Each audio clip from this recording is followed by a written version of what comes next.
Acto 2. Asentamiento. Escuchad, nobles niños, porque así es como comenzó nuestro mundo. 23 meses navegaron por la deformidad, empujados por tormentas de irrealidad, temiendo a los demonios, rogando al trono y a los santos por su salvación. Durante 7 meses vivieron con medias raciones. Salieron de la deformidad el día de la Santa Madrigal, rezando a la bendita madrigal del Dios Emperador para pedir un puerto seguro. Y sí, ante ellos estaba el planeta, con sus profundos océanos y un suelo fértil, un mundo vacío, sin tocar por los irados senos, un planeta limpio, nuevo y vacío, seguro y abundante para la vida humana, gracias a la voluntad del magnísimo Dios Emperador. Como agradecimiento a la Santa, lo bautizaron como Salvación de Madrigal. Sin embargo, 67 millones de años después del asentamiento, los primeros colonos recibieron un despacho estropático diciendo que su solicitud de bautizo planetario había sido denegada, porque 19 mundos colonizados ya había registrado con variaciones de ese nombre. Pero los primeros colonos no se preocuparon, porque el planeta ya se conocía popularmente por otro nombre. Llamaron al mundo Serenata, porque cantaba para ellos. Crónica del asentamiento, Serenata. Autor desconocido. Circa milenio 33.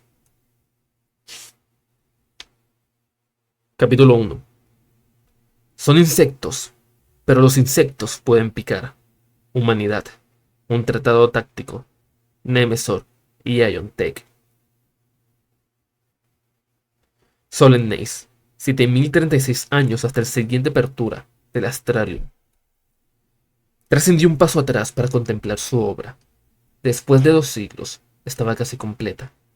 Al menos, tanto como cualquier cosa en Solemneis, estaba acabada. Siempre había nuevas reliquias que adquirir, objetos anacrónicos y reproducciones, reemplazos de artefactos o personas, que había que cambiar una vez que encontraba al auténtico espécimen. Pero aparte de los reemplazos y las renovaciones futuras, la galería de la herejía de Horus estaba lista para los visitantes. Al menos, si Trasin decidía tener visitantes, una vez que suficientes de los de su gente se despertasen para contemplar su trabajo, o se despertasen con la mente lo suficientemente intacta para entenderlo. Había dejado el expositor más grande para el final, y era una obra maestra, el más grande que cualquier otro en la galería. Isban V habría proporcionado una rara oportunidad de recoger espécimes. Lamentablemente incapaz de asistir a la batalla personalmente, incluso décadas después había artefactos por todas partes, sin recuperar. No era corriente en los campos de batalla de los Astartes, pero Isban V había sido poco habitual en muchos sentidos, incluido el número de marines espaciales perdidos en combate. Bueno, perdidos para el Imperio, no para Tracy. Él sabía exactamente dónde se hallaban. Conocía la postura y la actitud de cada soldado y la dirección de su mirada. Incluso, en ese momento, entró en el expositor para ajustar un dedo cubierto con una placa de ceramita. Los salamandras, a fin de cuentas, mantenían una buena disciplina de armas. Unas tardes como ese, con la espada contra la pared, gritando a sus hermanos que le pasaran otro cargador, no tendría el dedo en el gatillo. Una pequeña parte en un retablo que medía más de 350 kilómetros cuadrados. Pero los detalles eran tan importantes para comunicar la autenticidad, especialmente si se tenía que hacer un apaño por aquí y por allá. Trasin era, a fin de cuentas, un ser práctico. Si tenía que complicarse la vida con que cada pieza fuera auténtica, nunca acabaría nada. En general, Trasin no había tenido mucho interés por los humanos. Los coleccionaba, claro, porque coleccionaba de todo, pero los consideraba al mismo nivel que los orcos, o que a diferentes clases de algas carnívoras. Su expansión por el cosmos había destruido muchas civilizaciones más interesantes, y desde el encubrimiento del emperador, su cultura tenía una absoluta igualdad que lo aburría. Si a Trasin le interesara la mera habilidad de propagarse y expandirse, se hubiera pasado su eternidad coleccionando bacterias. Que algo fuera exitoso y ubicuo no lo hacía fascinante, solo común. La herejía lo cambió todo. Antes de ella, Solo había colonización y asentamiento. Pero esto era historia, esto era drama, traición, conflicto, hermano luchando contra hermano por el golfo de las estrellas, imperios que se alzaban y caían, héroes y rebeldes. Coleccionaba tanto que comenzaba a preocuparle el haberse pasado, sobre todo porque no había parado, a siglos desde el sitio de Terra, y aún continuaba cogiendo artefactos humanos siempre que podía. Y ahora ya no solo tenía especímenes, sino especímenes de repuesto, e incluso repuestos de los repuestos. Y esa asistencia nómada, estos siglos viajando, también había ayudado a mantener seguro el Astrarium Mysterious. No confiaba en la seguridad de Solemnes, incluso después de forzar los protocolos. Orican lo había superado antes, pero si Tracy no paraba de moverse, eso parecía suficiente para fastidiar las adivinaciones de Orican, o al menos no había intentado nada en el último milenio. Un respiro que Tracy agradecía. Después de todo, la herejía exigía toda su atención. Incluso tenía planes para añadir un gran retablo sobre la batalla de Kalt. Macrash no estaba lejos de Solemnes, lo que le proporcionaba un acceso fácil al material de los ultramarines. Y quizás, incluso el enfrentamiento a bordo del espíritu vengativo. El cuerpo de Horus seguramente se veneraba en algún lugar del ojo del terror. Y el emperador estaba solo, sentado allí en Terra. Parecía un desperdicio que una figura histórica como él la dejaran pudrirse así. Trazen podía hacer un trabajo mucho mejor en conservación y restauración. Seguramente, los humanos no estarían de acuerdo. Oyó moverse algo y se apartó de su diorama. Sanet ejecutó un escrutinio sistémico de la cámara. No detectó ninguna asignatura. Una sombra corrió entre los pedestales de los exhibidores. La sala de armamentos. Tracy invocó su obliterador y atravesó la amplia puerta de la sala. Los exhibidores se alzaban como un bosque viejo, bajo, y los campos de éxtasis resplandecían de un blanco roto ante sus oculares mejorados. ¿Sanet? Preguntó. Identifícate. Nada. Caminó de lado con la espalda contra el exhibidor, que contenía una larga espada de hielo, de diseño Fenris, con su gastado filo hendido y arañado. Esa espada era difícil de clasificar. La empuñadura pertenecía a la era de la cruzada, decorada con dientes de kraken, pero la hoja en sí databa de mucho antes. Otra imagen destelló entre los expositores. Esta vez, Tracy vio el borrón desenfocado de su rostro de energía. «¡Sal de ahí, cobarde!», rugió Tracy. Las manos aparecieron a través del expositor que tenía detrás. Las cascadas de energía que salía de cada dedo le cosquillearon con rayos finos como hilos antes de agarrarlo y movilizarlo en el suelo. Los brazos se le entumecieron bajo ese contacto. Se le cayó su obliterador empático. Una explosión de energía lo envió fuera a la otra punta de la galería. Tracy lo oyó caer al suelo con un ruido metálico a lo lejos, en la oscuridad. Su cabeza se materializó a través del expositor, retorciéndose de modo que su boca rasgada le habló directamente al oído. «Saludos, Tracy de Solemnes», dijo Orican el adivino, y sus palabras crepitaban y ceciaban como un cable eléctrico cortado. «Y ya veo que has estado ocupado con tus juguetes. Bonito exhibidor. ¿Los dejo intacto? Dame lo que quiero, y así será». Tracy notó que la mano ardiente le bajaba hasta la cintura y le abría el bolsillo dimensional. Sacó el Mysterious y saltaron chispas amarillas en el punto de contacto con el metal negro.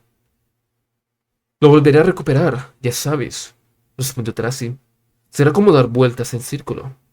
«Creo que no. Verás, he hecho una carta astral de cada permutación de...». Tracy metió la mano en el campo de éxtasis y agarró la espada fenrisiana un poco por encima de la punta. Se cortó con los dedos, pero el dolor no era para nada para él. Le arrancó del campo y arañó con la punta la cara pulsante del adivino. Orican huyó y se fue hacia atrás a través de la columna. El Mysterious, incapaz de atravesar el metal sólido, cayó al suelo de piedra negra. Tracy giró, sujetando la antigua espada con ambas manos, notando su poder vibrante en él. Una espada ordinaria no hubiera hecho daño a un ser de energía, pero Tracy no coleccionaba cosas ordinarias. Un destello. Orican le atacó. Un rayo conforme y vientos cercanos hollaban alrededor. Su báculo de estrellas describió un arco que amenazaron con cortar a Tracing por el medio. Tracing detuvo el golpe con la antigua espada y la vio absorber la crepitante electricidad del rayo. Luego la blandió hacia arriba para atravesar el fantasma de energía. Encontró resistencia, como si la cosa la que hubiera golpeado estuviera hecha de carne y hueso en vez de ser una tormenta animada. Orican huyó y retrocedió. Desapareció dentro de la columna. Tracing giró en redondo, tratando de cubrir todos los ángulos. Consultó la matriz de posibilidades de la capa de disrupción temporal. Te quemaré los oculares, resonó la voz. He jurado una enemistad mortal. Entonces, ven y hazlo, replicó Tracing.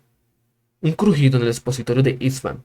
Tracing asentó los pies para recibir la carga y alzó la guardia para propinar un golpe mortal. Las brillantes chispas saltaron hacia él, de expositor en expositor, corriendo por los sistemas eléctricos como una mecha ardiendo hacia un explosivo. Cada expositor que pasaba chisporroteaba y siseaba, mientras los campos de éxtasis estallaban. Reliquias imbalagues cayeron sobre la piedra negra cuando sus campos repulsores se cortocircuitaron. Todo un estante de yelmos astartes, casi uno por cada legión, cayó en un montón y rodando por el suelo. Tracing se tensó. Calculó el momento de su golpe. Esa espada tendría una última víctima más. Y, en sus sensores periféricos, vio las brillantes manos alzarse a través del suelo. Las vio coger el Mysterius y desaparecer en un bolsillo dimensional. Y todo lo que quedó de Orican fue su risa burlona. Serenata. 5821 años hasta la siguiente apertura del astrario. Orican no había pasado hambre en mucho tiempo, pero estaba hambriento. La clave era el alimento planetario. Las estrellas tenían que estar bien. La posición de las estrellas y el alimento cósmico. Las líneas del universo, recogiendo y dirigiendo la potencia de un modo que él podía canalizar a través de sí mismo, aunque solo por un corto espacio de tiempo. La primera vez que le había pasado en Serenata, no, se acordó. Serenata era el nombre humano. En aquel entonces se llamaba Sepharil. La experiencia lo había cogido por sorpresa. Solo unos pocos segundos escapando de lo físico, de desatar lo que ahora Orican consideraba una auténtica forma. Claro que lo había asustado, que su primera reacción a liberación hubiera sido el miedo, le hacía mucho más sobre la presión que era su cuerpo que lo que había aprendido estudiando bibliotecas enteras. ¿Hasta qué punto los Etán los habían condicionado? Que sentía miedo de dejarse ir de la constricción de su rígida forma. Qué terrible y maravilloso era volver a tener alma. Después de salir de aquellas cavidades corporales, saurias, renacido y cubierto de sangre, lo único que había deseado era que volviera a suceder. Lo había intentado durante 3 siglos sin ningún éxito, pero tenía tiempo. Augurios internos le dijeron que la trascendencia era la clave para recapturar el Mysterius. Si dominaba la transmutación de la forma de energía, dominaría la barrera física de Tracing. Estudio, meditación, experimentación, trance. Realizó cartas astrales y cronoscopios. Siguió el avance de los cuerpos celestiales. Ejecutó permutaciones y simulaciones donde movían las constelaciones como ruedas dentadas. Con Sepharil o Mandrágora en el centro, Vega, alzándose en la casa de Tusela, el criptotecnólogo Castev, el faerón opuesto a los dientes de la hidra, la estrella mayor, Rega, en tránsito retrogrado por la 11ª casa. Y marcó las fechas y las localizaciones donde las estrellas estarían adecuadamente colocadas. Durante el primer alineamiento había fallado. Su aura de absorción se descompuso bajo el asalto radioactivo de los rayos cósmicos. 2 siglos y medio de estudio, más espera. El segundo intento había mantenido su forma de energía durante más de 1 minuto, como las moléculas de aire ante el arco fantasma. Sus átomos sobrecalentados hasta deshacerse en energía pura y calor, y permaneció incandescente hasta que perdió el control y se resolidificó. La transmutación no era como ser un programa astral. Durante esa operación trance, proyectaba su algoritmo astral al espacio, y su conciencia flotaba libre fuera de su cuerpo. Cuando se transmutaba, su cuerpo pasaba a ser energía, y cuando mayor fuera el aumento de energía, mayor era su poder. Y con el alineamiento celestial adecuado, podía ser muy poderoso, pero encontrar el momento y el lugar adecuados requería cálculos precisos, planificación y paciencia. La infiltración en Solenix había sido durante un alineamiento moderado, uno que lo había convertido en un fantasma, no en un dios, pero había sido un momento perfecto para un saqueo. Los augurios eran buenos, las cartas de adivinación predecían un éxito. Y ahora, él tenía el Mysterius. Estaba desentrañando sus secretos. La esfera de frío azul de Serenata flotaba al otro lado del ventanal, del observatorio de su nave personal, la furia del zodiaco. Se fijó en que su sección del continente más grande se veía de un marrón negruzco como un tumor. Era el tamaño de un pulgar si extendía la mano, y un humo sucio salía de ahí, envolviendo el planeta como una faja mugrienta. Una pena, pero no dañaría nada de importancia. La vida orgánica era una cosa tan pasajera. En el interior de la cámara de meditación, el Mysterius flotaba alineado con el planeta. Arikan notaba que el artefacto funcionaba mejor ahí. Más aún, parecía querer estar ahí. ¿Sería céntrico? Se preguntó. ¿Adjudicar deseos y necesidades a un objeto inanimado? Orican no lo creía. En cierta medida, un escarabajo era inanimado, igual que un espectro de las tumbas, un conmutador humano, un instrumento de cuerda. Sin embargo, todos tenían necesidades, entornos donde operaban de manera óptima. O quizás, solo quizás, fuera más que eso. Orican se acercó al artefacto, ajustando la asignatura gravitacional para igualar al de Serenata. Aumentó la temperatura y la humedad para hacer coincidir con la superficie, para engañarlo, haciéndolo creer que no se hallaba en el seco frío de una nave Necron. La superficie era un riesgo. Los humanos habían infestado el planeta como solían hacer. Demasiados ojos. No habían estado abajo en siglos, aparte de cortar expediciones de estudio. Sin embargo, orbitarlo era otra cuestión. Ahí podía estar el Mysterius con seguridad. Metal frío y ángulos, vértices y glifos. ¿Una perfección así podía carecer de motivo? Orican sospechaba que no. Durante sus siglos, había diseccionado y desmontado muchas máquinas, y sabía que no podía estudiar una tecnología sin, de algún modo, conectar con la mente de su creador. Los artefactos eran una expresión de la mente de sus constructores, tanto como cualquier canción o poema, y así había llegado a conocer a Vishani. Pero nunca le había visto hasta este momento. La primera vez que acudió a él había sido durante su meditación. Eso no era raro. La mente de un tecnólogo era algo profunda, y era fácil creer en advertencias, pensamientos, hechos, forma, que se parecían a viejos maestros o colegas. Ciertamente, Orican se había enfrascado en profundas discusiones con algunos conocidos que habían muerto hace mucho, o mejor, había mantenido grandes conversaciones con sus impresiones ingrámicas de ellos. Un buen criptotecnólogo sabía tener cuidado con esas cosas. Si dejaba correr su aire, la fantasía podía tomar el lugar de la simulación. Un amo duro, prodigándote elogios. Oponentes en un debate que cedían a tus argumentos con demasiada facilidad, admitiendo su estupidez y diciéndote que eras el mejor. Y claro, eso podía significar las primeras etapas de la locura. Así que cuando Vishani apareció, Orican se sintió a la vez encantado y escéptico. La mantuvo a la distancia. Al principio, ella era un simple eco, variados de su poesía algorítmica, repitiéndose en la mente de Orican, datos de sus tratados pasando, sin llamarlos, por sus procesadores lógicos. Entonces, un día, ella habló una palabra: no. Él se detuvo a medio cálculo, revisó su cadena lógica y descubrió un error. Un único ángulo del Mysterius, codificado en sus algoritmos como obtuso en vez de como agudo. Un error importante que hubiera estropeado su carta astral y contaminado decenas de cálculos. Y él la había sentido, flotando en el borde mismo de su sistema de percepción. No era una forma física, no había nada que ver, sino una presencia. Mientras él continuaba con sus ciclos de trabajo, el pensamiento, hecho forma, se hacía notar cada vez en cuando, sugiriendo, animando. Orican no era tan absurdo como para pensar que era la visión irreal. Tan solo era una rutina lógica subconsciente que se proyectaba externamente, proporcionándole una guía y una crítica imparcial, tomando una voz que respetaba. Y Orica respetaba muy pocas voces. Esas vistas le agradaban. Cualquiera que fuese esa rutina lógica, y debía de estar en lo más profundo, porque no podían encontrarla ni aislarla. Tenía un sorprendente conocimiento sobre el funcionamiento del artefacto.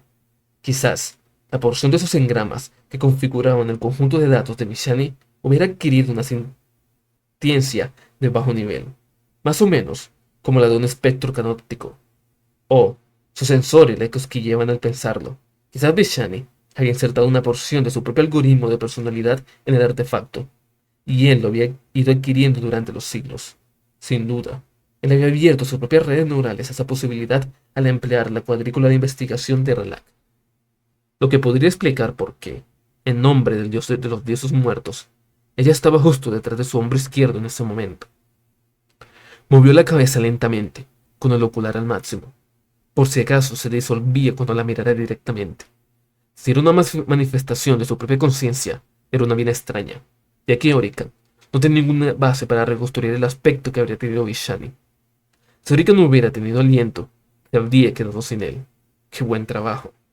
El cuerpo de Vishani estaba modificado, eficiente, una obra de arte de astroingeniería, reformado, de un modo radical, casi tanto como el de un destructor. Pero mientras que esas abominaciones reconstruían su cuerpo con un objetivo de exterminar, Vishani le había reconfigurado para adquirir y analizar. Era un palacio construido de sabiduría. La Datosmante tenía un largo cráneo cubierto con un tocado de muchos cables. Sus cilindros colgaban en una caja perfecta alrededor de un monóculo en la parte delantera. Por detrás, los cables eran largos para conectarse a un banco de datos. Y ese banco de datos era lo que resultaba tan impresionante. No tenía piernas, y su torso estaba instalado sobre una cola semejante a la de una langosta, que contenía estantes de hojas engranadas y tabletas lógicas. 10 patas semejantes a las de un crustáceo cargaba con el peso de la capacidad extra. Entonces, justo cuando él la pudo ver bien, ella habló. Está aquí. El ocular de Hurricane se abrió de golpe. Cayó de su trance flotante sobre la cubierta, una de sus manos formando un trípode encorvado. Nada se movió. El Mysterius rodaba silenciosamente en el aire. Decenas de criptotecnólogos estaban arrodillados formando un pentagrama, la formación de 5 lados conforme a cada cara plana del Mysterius de 12 lados. Las manos cruzadas sobre el pecho, la cabeza agacha, murmurando código esotérico. De repente, Orica se dio cuenta de que eran muchas las mentes en las que podía infiltrarse Tarasi. Se acercó a ellas, escrutando el grupo por su ocular y su sistema de sensores. El silencio torció la mano izquierda para lanzar un algoritmo hechizo que iría de un criptotecnólogo a otro, recorriendo sus redes neuronales en busca de instrucciones. Un criptotecnólogo iba desacompasado, vacilante, pronunciando la cadena de datos como si, en vez de pasar por su modo de procesado, la estuviera leyendo en la superficie de los pensamientos de otro. Orican pasó junto a él, miró los oculares del criptotecnólogo junto a él, inclinó la cabeza y envió un rayo escrutador visible, como si inspeccionara un flujo de datos. Rápido, como una víbora, agarró al criptotecnólogo desacompasado por el cuello, lo alzó en el aire, sin molestarse en golpearle con su báculo. Manifestó el arma con la vara en la fase de realidad a mitad de los sistemas vitales del Necrón colgado. Inapto como siempre, Trasil, corrobó, mientras retorcía el báculo para provocar un daño sistemático más profundo. Tus juegos pueriles de disfraces son poco convincentes en el mejor de los casos, pero pensar que podrías imitar a un iniciado de los misterios tecnománticos ha sido arrogante incluso para tu nivel habitual. Un ser no puede imitar lo que no puede entender. No, repuso Tracy. Por eso he empleado un señuelo. Se hallaba junto al ventanal del observatorio, con el Mysterius en la mano. Lo lanzó y lo cogió de una vez. Luego guiñó el ojo, y alzó la otra mano hacia Orican, como si fuera una pistola. Por un momento, eso fue lo que le parecía ser. Simplemente un gesto insultante, con el dedo hacia afuera, y el pulgar torcido como un percutor. Entonces, Orican vio el detonador. Detrás de Tracy, Un escarabajo implosivo correteó por el campo de cristal y se pegó a la superficie, con los indicadores rúnicos en verde. El altivo cabrón se iba a volar al espacio, la salida más rápida. Orican echó hacia atrás su cronosentido, ralentizó el tiempo hasta casi pararlo. Vio el largo pulgar descendiendo. No lanzó el báculo del mañana. Nada lanzado podría alcanzar las velocidades que alcanzó el báculo mientras cruzaba por la cabeza de delante de la sala de meditación. De haber pasado en el planeta que tenía debajo, habría roto la barrera del sonido y había enviado un resonante chasquido por toda la cámara. Pero en una nave sepulcro corona no había atmósfera que se pudiera comprimir. 10.000 almas a bordo, y ni una tenía pulmones. En vez de eso, simplemente cruzó la cámara directo y pasó como un rayo láser. Pasó 17 micras sobre el botón del disparador y le cortó el pulgar a Trasin. El dedo suelto rodó hacia arriba mientras el báculo continuó, penetrando en la cavidad pectoral del arqueovista, destrozando el Ankh de la dinastía Nihilak en su esternón. Costillas de metal tintadas de color aguamarina rello se rompieron y se separaron ante la reluciente esmeralda de la cabeza del báculo. Los sistemas vitales se destrozaron y el fluido del reactor crepitó sobre el campo de energía ultrafría del arma. Trasin se dobló sobre sí mismo, cuando la cuchilla le golpeó en la espina dorsal y le inclinó más en su eterna joroba. El arquivista cayó de rodillas, y las manos se le abrieron dejando caer el detonador y el Misterios. Orica recogió el Misterios con una mano y agarró el báculo con la otra, hundiéndolo aún más en su rival. En cualquier momento comenzaría a salir de fase, para volver a forjarse en Solenes o saltar a uno de sus malditos sustitutos suyos. Antes de que eso ocurriera, Orican quería hacerle sentir cada momento de su humillación. Envió un pulso de puro espacio-tiempo a través del báculo, ralentizando las heridas, haciendo que Trasin lo sintiera. Eres un mal invitado, Trasin, se burló. No ha cambiado gran cosa, ya veo. Siempre que cenabas en el palacio, yo le decía al farón que contara los platos después. ¿Pero cómo? Trasin se esforzó por hablar. El fluido del reactor hirviendo de color amarillo le goteaba entre los dientes de acero. Un buen invitado. Su voz se deshizo en una rutina de toses purgantes. ¿Un buen invitado? Orica retorció el báculo aún más profundamente para detener cualquier protocolo de reparación. No, un buen invitado da una buena conversación. Y tú estás tan callado ahora, Trasin. ¿Por qué será buen invitado? Dijo Trasin sonriendo. Trae regalos. Y salió de fase. Puntos de luz color jade incandescente se le fueron abriendo como llagas. Llagas que se deshacían y se extendían para no revelar más que el interior de sus bordes de un ventanal de cristal y la cubierta detrás. En un instante había desaparecido, devuelto a un nuevo cuerpo. ¿Regalos? Repitió Orican. Estaba mal. Tracy lo había desestabilizado. Los glifos coincidían, todos los ángulos y las caras eran correctas, pero le faltaba una vibración, una sensación de confluencia. Una de las aristas se abrió. Una intrincada abertura que Orican nunca había visto derramaba luz prismática. Se inclinó para mirarla. Estuvieron sobre él inmediatamente, removiéndose y mordiéndolo, abriendo zanjas en el cuerpo blindado, con las patas, las mandíbulas, penetrando profundamente en el petal viviente de su cabeza y brazos. Trató de sacudírselos de encima, pero ellos le mordieron y le tragaron los dedos. Orican dijo la palabra de faros.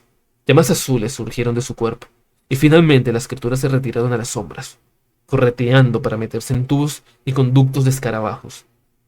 Chispeando, herido, Orican dentro de lo que había pensado que eran misterios, una crítica seráctica disfrazada, el tipo que Tracy no usaba para sus modelos, y junto a ella, una carta en una hoja de necrodermis que había saltado el artefacto, junto con las criaturas. Llevaba la marca de mandíbulas alienígenas, pero seguía siendo legible. Saludos, Orican, comenzaba. Me disculpo por tener que tomar prestado otra vez mi astrario. Sé el gran cariño que le tienes, pero trabajas demasiado, mi querido astromante. Considera, es un tiempo de relax. Y que es más relajante que la caza. Orican oyó Pater rascando los conductos de los escarabajos. Mensajes intersticiales le alertaron de un enjambre de escarabajos y los espectros informaban estar inoperativos. Estas criaturas serán una presa adecuada. Proceden de un planeta jungla imperial. Son tan famosos por los nativos han llamado a su regimiento local como a ellos. Muy venenosos. Aunque eso no te va a molestar, querido colega, y pueden crecer hasta más de 15 kud de largo cuando llegan a la madurez. Pero lo auténtico desafío es lo rápido que se reproducen. De hecho, si quieres un consejo, yo comenzaría a perseguirlos enseguida. Este es un regalo y concreto. Había 14 jóvenes. ¿Fueran 16? Lo que sea. Pero en 12 horas, la población ha establecido grupos itinerantes de familias para poner a hacer sus huevos. ¿Y he olvidado mencionar los huevos?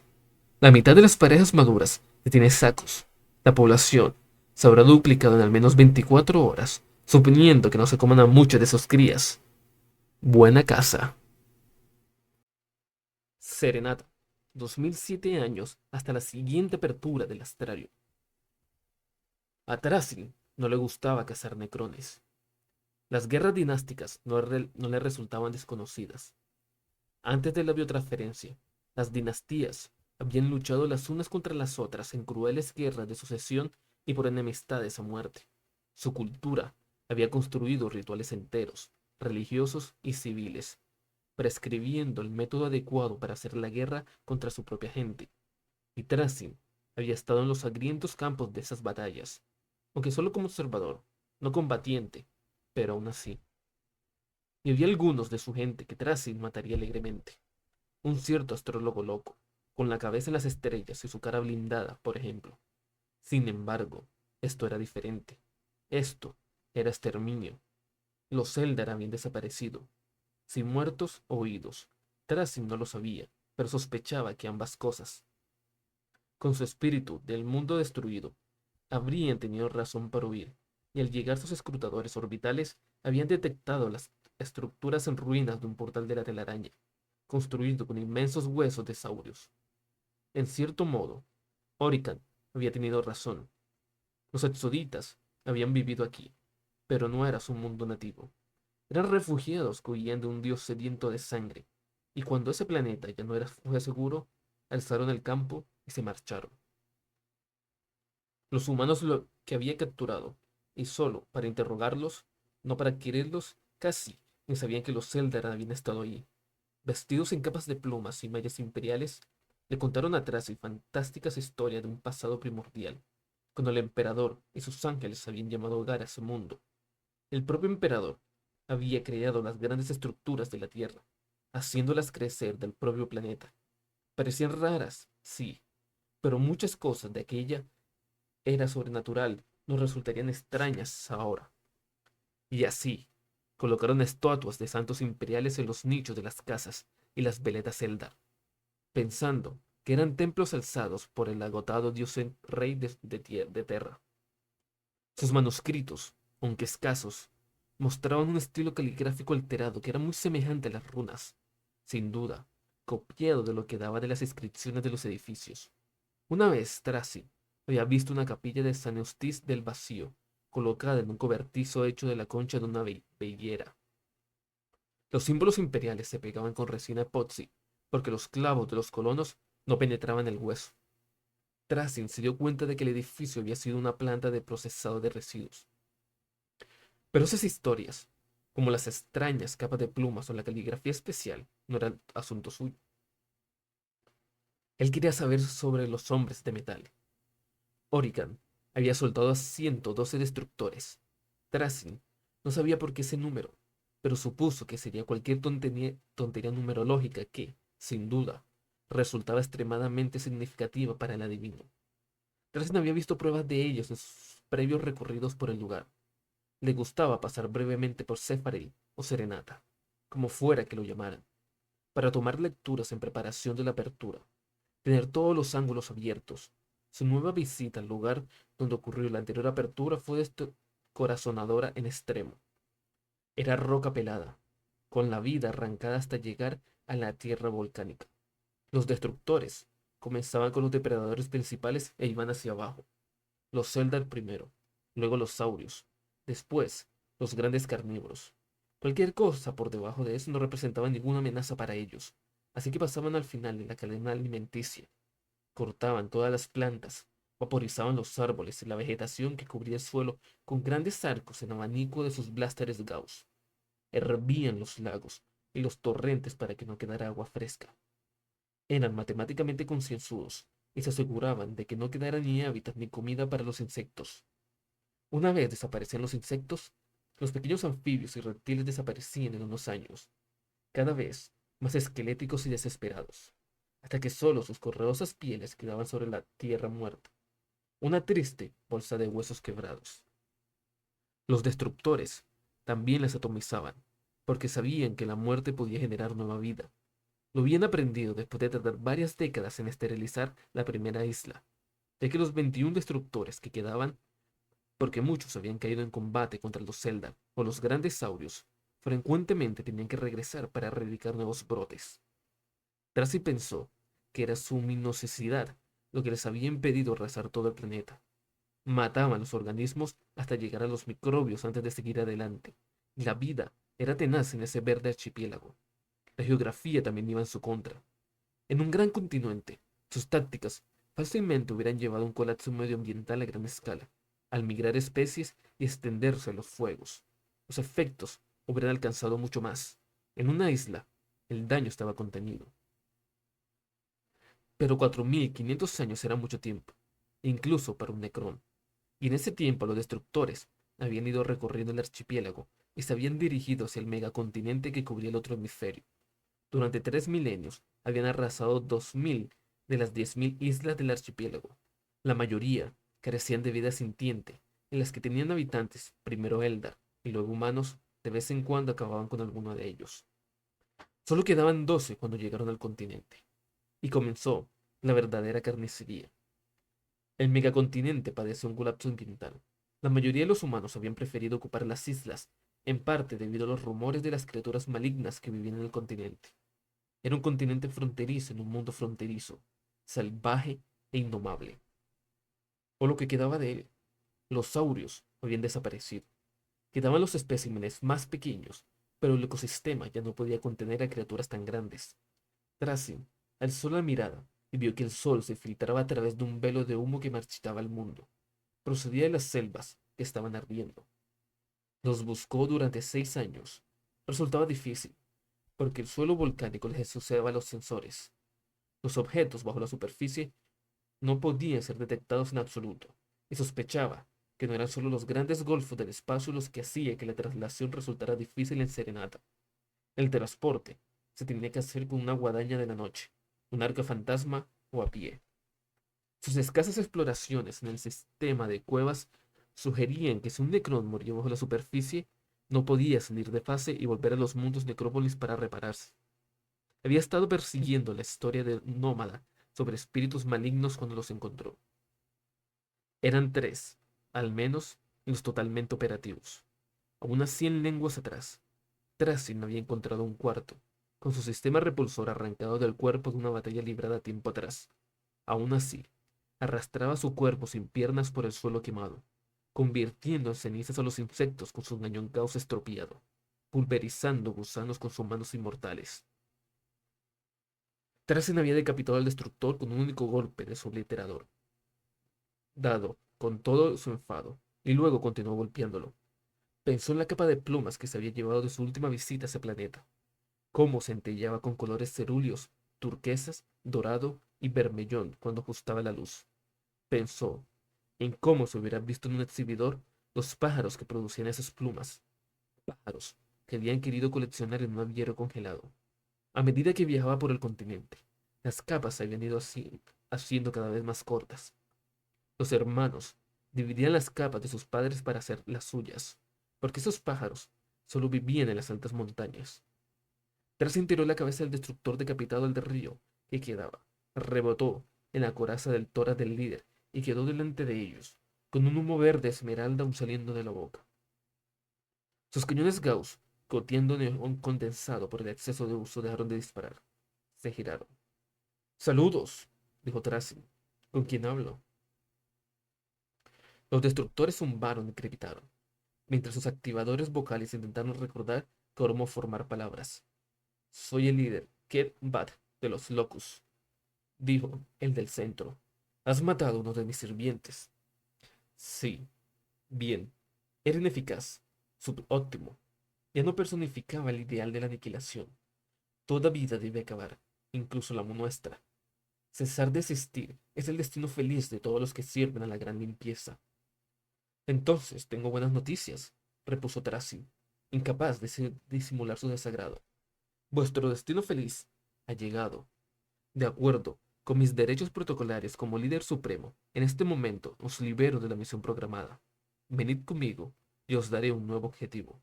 Hay tareas para vosotros en Solemnace. Negativo, respondió Ketba. Nuestra misión no está completa. Estamos haciendo nuestro camino hacia el sur, hacia el polo. Una vez lo derritamos, el flujo de agua resultante desalinizará los océanos, maltando el fitoplancton que produce la mayoría del oxígeno de este mundo. La extinción en masa que eso provocará nos permitirá limpiar este mundo en 2 milenios en vez de 6. Dejaremos cualquier estructura Necron sin tocar, como acordamos con el astromante. Con esas puedes hacer lo que quieras. No, repuso Tracy. Creo que no. ¿Por qué? Porque aún hay cosas aquí que quiero, respondió Tracy, y lanzó el laberinto teseráctico. Los destructores avanzaron hacia él, con los repulsores zumbando girando hasta llegar al aullido. Los blásteres escupían rayos de color jade. Avanzaron por el aire, balanceándose dentro del campo tubular de sus rayos desmanteladores. Tracy activó la capa, eligió su camino, se enganchó y se tiró hacia un lado donde la tierra había estado desaparecida, convertida en una nube de virutas de ceniza. Se colocó entre los rayos, invocó el obliterador y encendió su gran cámara emisora. Parecía un fanal que brilló como un resplandor siniestro. Los destructores se detuvieron. Por mucho que fueran asesinos nihilistas y despiadados, el resplandor de esa arma ancestral aún sobrecogía su red de conexiones neuronales con algo que se parecía mucho al pavor. Tracy activó el laberinto tesseractivo. Un cono de luz salió hacia arriba y rodeó a los destructores, bañando sus rostros abullados con una iluminación tan brillante que les borró los colores, y aparecieron esqueletos sonrientes dibujados en blanco y negro. Y como los rayos desmanteladores de sus armas Gauss, los desmontó y los metió en la caja. Tracy se quedó solo en el campo arrasado. Permaneció allí hasta el ocaso, observando los fuegos en las copas de los árboles hasta que se pasaron a ser un solo hilacho de humo. Un buen añadido a la colección, pensó. El líder destructor que casi acabó con un planeta. Cuando regresó, el caos reinaba en Solemnace. Después de 4500 años de rivalidad, era evidente que Tracy había necesitado de nuevas soluciones de seguridad. El Mysterious no estaba a salvo en posesión de Tracy. Tampoco estaba seguro cuando lo colocaba en la galería que le correspondía. Pero las galerías prismáticas eran un lugar muy grande y confuso. Corredores sepulcrales y retorcidos. Objetos de todas las especies alienígenas principales apiñadas de cualquier manera. Periodos temporales entremezclados. Reliquias de miles de millones de años de antigüedad junto a adquisiciones recientes. Galerías que contenían dioramas de tamaño real de campos de batallas enteros, con miles de soldados paralizados en una lucha mortal. Incluso a Tracy le resultaba difícil recordar exactamente qué contenía. Sus estandartes con yelmo de los adeptos astartes eran tantos y tan complicados que necesitaba cartas mnemotécnicas para distinguir Firehawks de los Flame Eaters. Tracy sabía que esa mezcla de periodos fastidiaba las capacidades de Orican, un hecho del que había sacado partido durante los últimos pocos milenios, colocando el astral misterios en lugares aleatorios de su colección. Orican había entrado, claro, pero normalmente no causaba demasiados daños. Quería ser sigiloso, supuso Tracy. De vez en cuando lo cambiaba de sitio para que las cosas siguieran siendo interesantes. Aunque, en retrospectiva, probablemente había sido un error colocarlo en el exhibidor de Angelis. Ruedas con dibujos muy marcados chafaban la tierra caliza y alzaban una ploma de doble polvo que se extendía desde el camino orco como una ola. Se escoró hacia un lado, resbalando, y dos ruedas le alzaron del suelo como si fuera un volcán. Luego cayó sobre la suspensión botando y siguió avanzando hacia atrás. Fallo del campo de éxtasis. Eso significaba una cosa. que el idiota finalmente había encontrado el misterio. También significaba que los orcos estaban sueltos y haciendo lo que los orcos hacían en su estado natural, luchar los unos contra los otros. Camiones y buggies hacían trompos por el exhibidor, a toda velocidad por la villa de chaulas desiertas construidas alrededor del enorme ídolo de Gork o Mork. La investigación de Tracy había hallado respuestas mezcladas respecto a quién representaba exactamente. El camión fue hacia él, y Tracy echó el obliterador hacia atrás calculando el golpe. El noble que iba detrás del pie en el asiento del conductor para equilibrarse extendió una vasta sluga.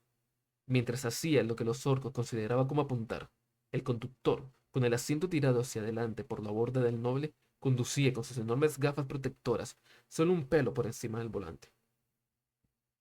¡Hoy, brillante cabrón! Oyó el noble y vació el cargador. Balas del tamaño de una lengua humana y casi igual de peligrosas silbaron al pasar junto a Tracy. Una le rebotó en la frente, sin duda. Ese noble era un tirador.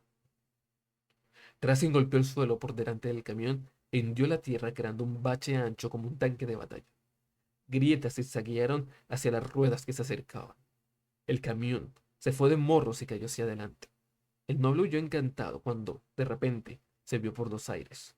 Los de dentro, que se habían quedado imprudentemente, gritaron de temor cuando el camión se volcó hacia adelante, aplastándolas en una pasta micótica de color verde. Un grot, atontado y milagrosamente indemne, salió dando tumbos entre el camión destrozado. De una patada, Tracy lo lanzó contra las púas de una de las ruedas que aún rodaba. «Traedla», gritó. La plataforma de mando catacumba se colocó sobre la bronca motorizada. Los dos pilotos conectados a ella, con la cabeza gacha sobre sus consolas, prescindían de la anarquía que había bajo ellos. Tarzan fue directo hacia ellos, dispersando una horda de Gretchen que se acercaron a él agitando una bandera roja. Las viles manitas le agarraban en la capa. Dientes amarillentos en viejas encías le mordisquearon las pantorrillas y los muslos. «Molestias, molestias, molestias», gritó él, chafándolas con los pies. Se sacudió el último grot de la pierna y saltó su puente de mando. La forma de media luna de la plataforma se alzó. Ráfagas de pistolas acribilladoras rebosaron en su blindaje inferior. En la distancia, a través de las dunas doradas, Tracy pudo ver una nave espacial estrellada y volcada. Jinetes recorrían las cretas de las dunas de arena, con finos y alargados Yesais, atacando salvajemente a los orcos motorizados con fuego molesto. Uno de los expositores más grandes, uno de sus mejores expositores, le había costado casi 50 años capturar el caos eterno de ese lugar, coreografiar las meles que daban machetazos, los giros en redondo, con jóvenes fibrosos saltando entre los veloces vehículos. Esperaba poder salvar algo de todo eso. La plataforma de mando se alzó a lo largo del hinchado vientre del gran ídolo.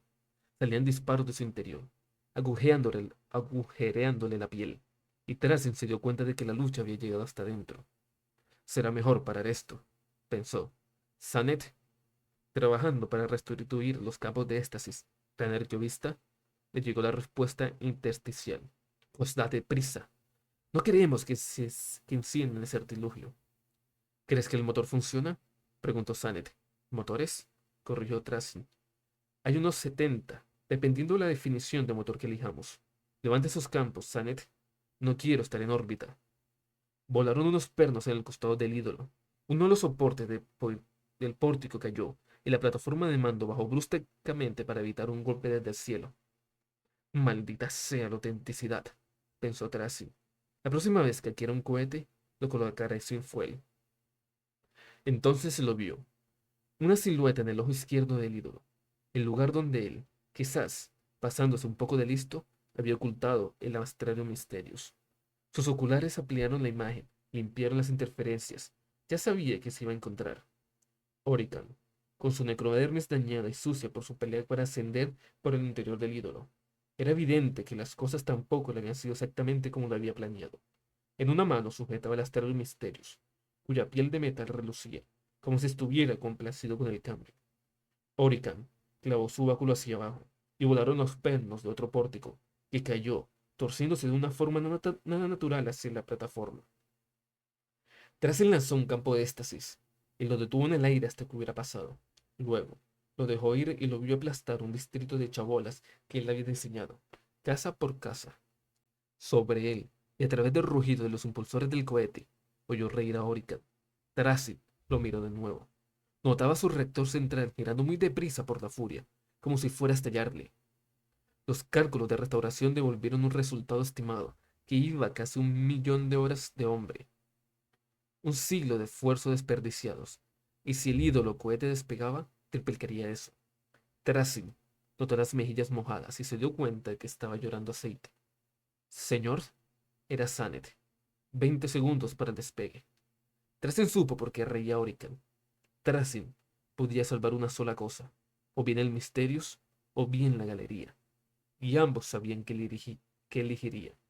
Agarró el hombre de control, que dominaba sobre los otros, y redirigió la plataforma, haciéndole pasar por el lado donde los pórticos de apoyo se habían desenganchado. Le acercó una compuerta cerrada. 15 segundos. Tracy arrancó la compuerta con sus propias manos, y el marco de metal se dobló como latón bajo su furioso agarre.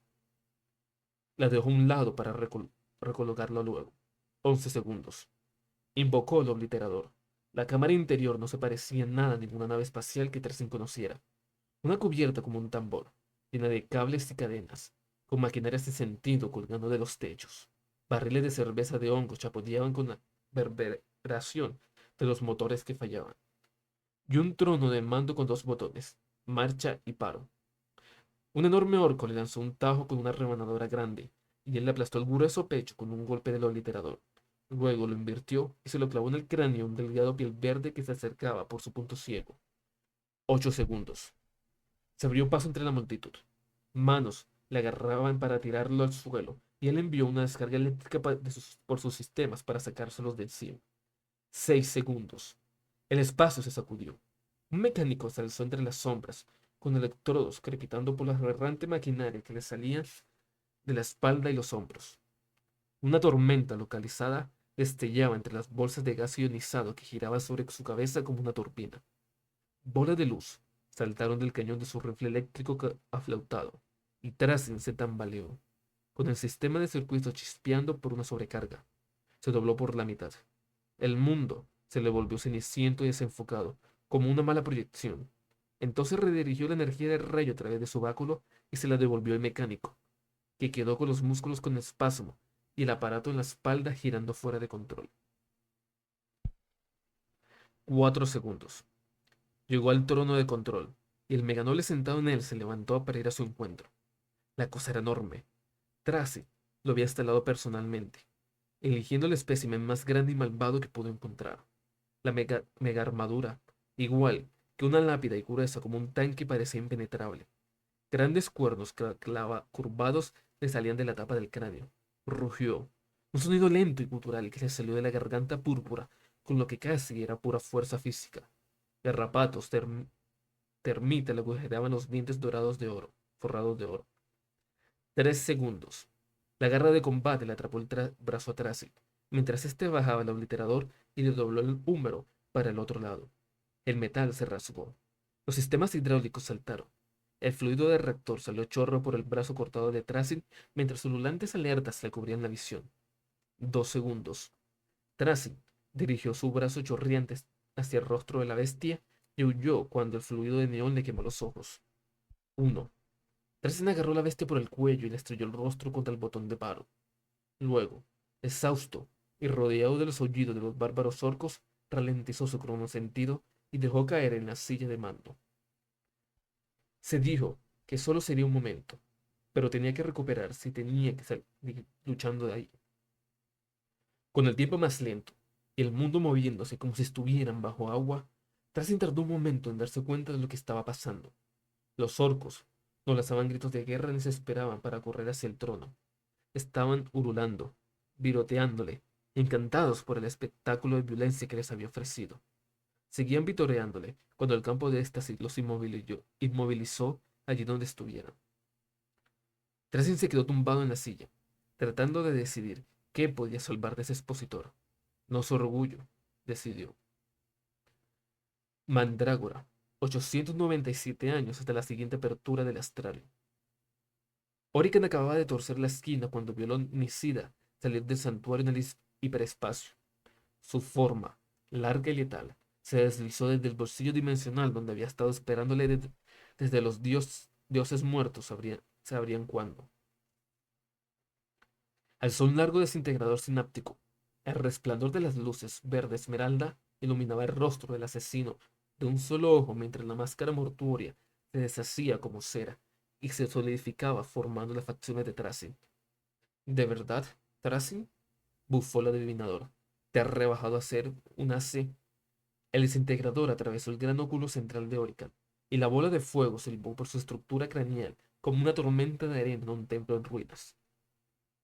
Llamas color esmeralda le salieron por la boca y por el ocular destrozado, rodeándole la cabeza como una corona. Su necrodermis se ennegreció. Orican cayó, con las manos arañando los dedos, arañando. Los dedos comenzaron a salir de fase, comidos por gusanos brillantes de un portal de luz. Su cráneo achicharrado crujió cuando habló. No, llevo el Mysterious. Te lo puedes quedar, replicó Tracy, volviendo a entrar en el santuario del hiperespacio.